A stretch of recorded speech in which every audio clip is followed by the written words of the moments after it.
Griffith and Pickford were not a comfortable mix.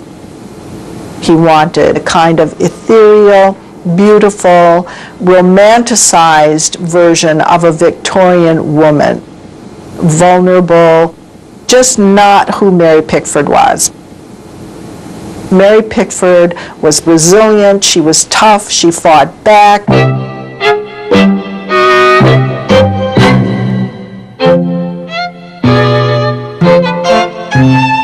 When they started filming Willful Peggy in July 1910, she complained that she was tired of insipid heroines. Griffith told her to play the part the way she wanted.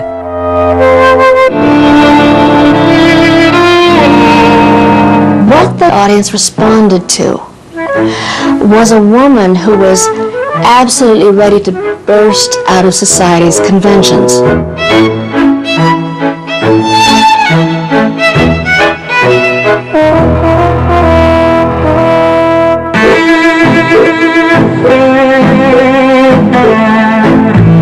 Was a woman who wanted to take control of her own life.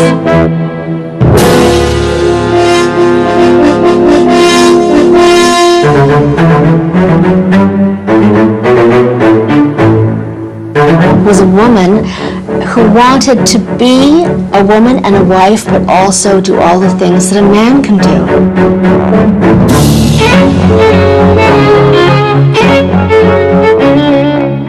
Her fresh interpretation of women as strong and resourceful struck a chord with audiences.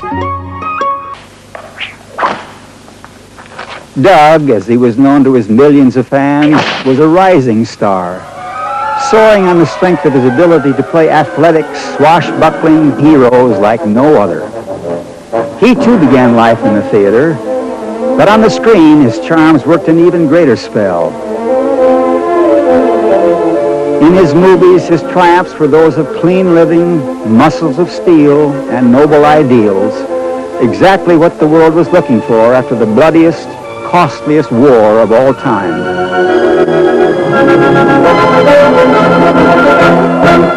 Although at the time divorce was extremely unpopular, the union of Doug, the all-American male, with little Mary, America's sweetheart, contained a crushing sentimental logic which thrilled the fans of both, and thus began one of the most celebrated marriages America has ever seen.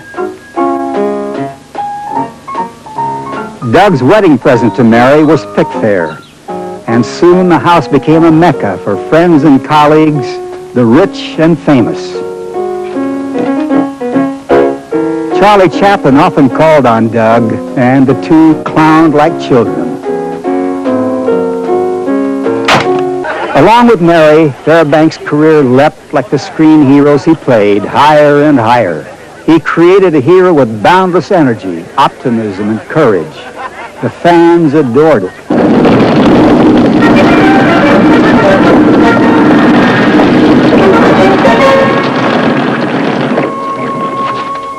There's no one like him on the screen today or ever will be. He never used any safety measures like a wire or a net or a double. He did all those things himself. Like in Robin Hood when he jumped from the way up high on the castle wall. And that ripping the sail, you know, in The Black Pirate.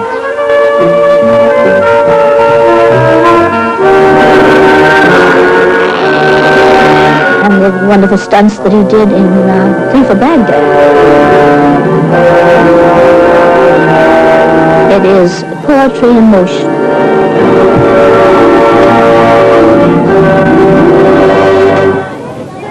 Mary and Doug became Hollywood's king and queen, and Pickfair its Buckingham Palace. They became the film world's first celebrities. A devoted public clamored for snippets of news,